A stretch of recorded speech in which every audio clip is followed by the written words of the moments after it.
So I want to ensure that my patient is comfortable at the slit lamp. So chin in the slit lamp, head get all the way against the bar. And then I'm going to ensure that the black bar meets with her lateral canthus. I'm going to turn my power on and my light source on. I'm going to have you look just straight ahead.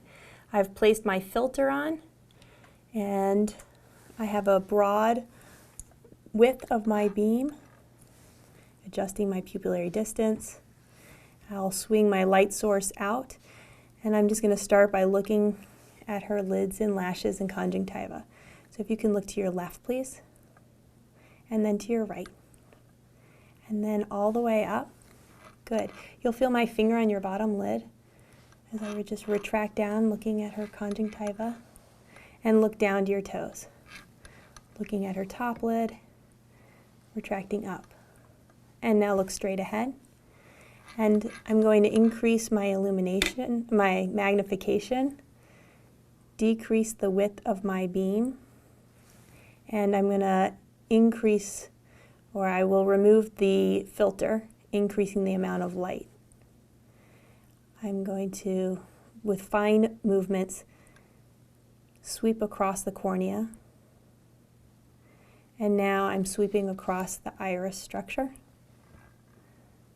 and focusing back into the lens. In order to view the anterior chamber, I will decrease the height of my beam to 1 millimeter.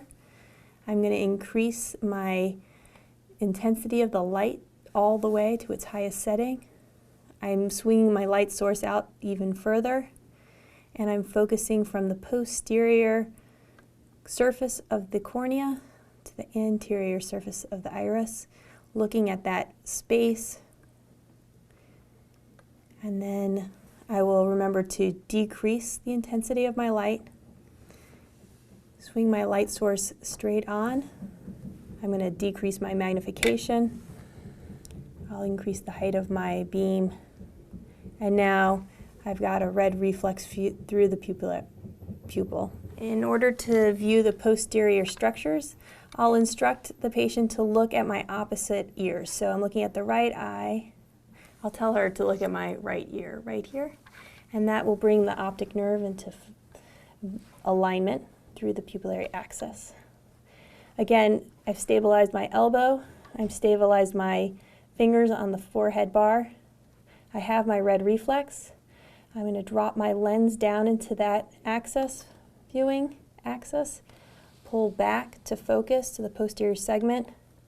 I've found the optic nerve. I can increase the width of the beam if I need to. I'm just focusing across the macula. I'm following the retinal vessels.